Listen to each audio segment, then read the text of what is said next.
है देवा मरकाम का मिक्स किया हुआ गाना।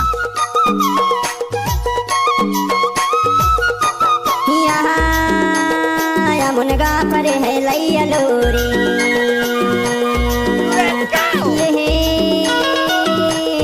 ये मुनगा पर है लैया लोरी। Oh yeah।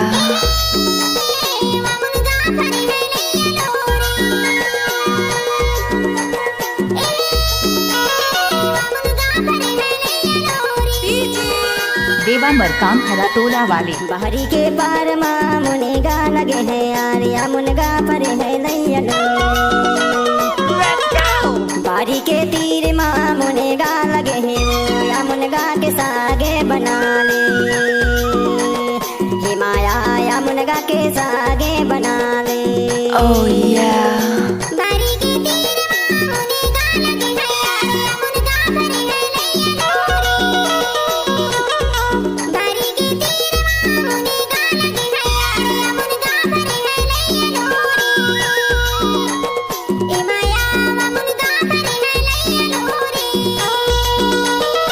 मुनगा के सागे बना ले, मुनगा के सागे बना ले।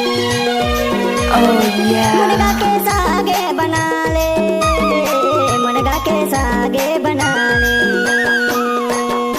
बाहरी के तीर माँ मुनेगा लगे है, या मुनगा के सागे बना ले। बाहरी के तीर माँ मुनेगा लगे है, या मुनगा के सागे बना ले। Oh yeah। माया या मुनगा के सागे बना ले।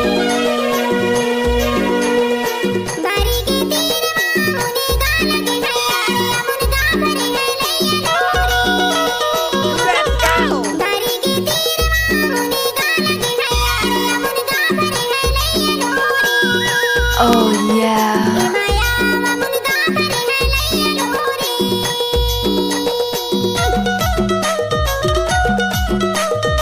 अगर किसी भी गाने को मिक्स करना है तो देवा मरकाम का बायां हाथ का खेल है। मिक्स बाय डीजे देवा बाबू हरा टोला वाले।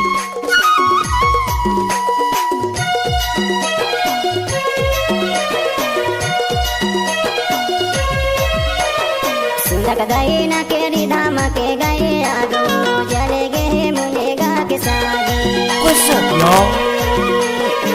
माया जले गए मुनेगा के सागे। डीजे देवा मरकाम हरा टोला वाले।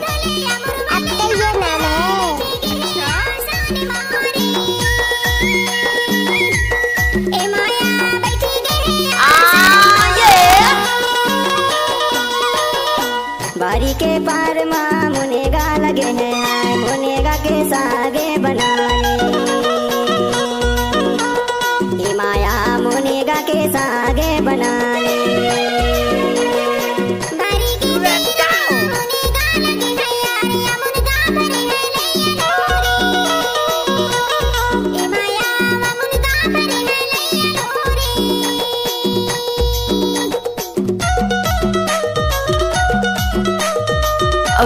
रोज नए नए गाने सुनने के लिए हमारे YouTube चैनल को सब्सक्राइब करें और बेल आइकन को दबाएं।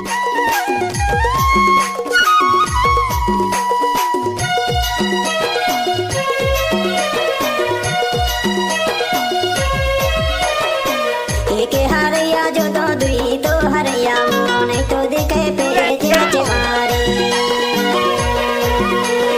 हे माया नहीं तो देखे पे चेवारे।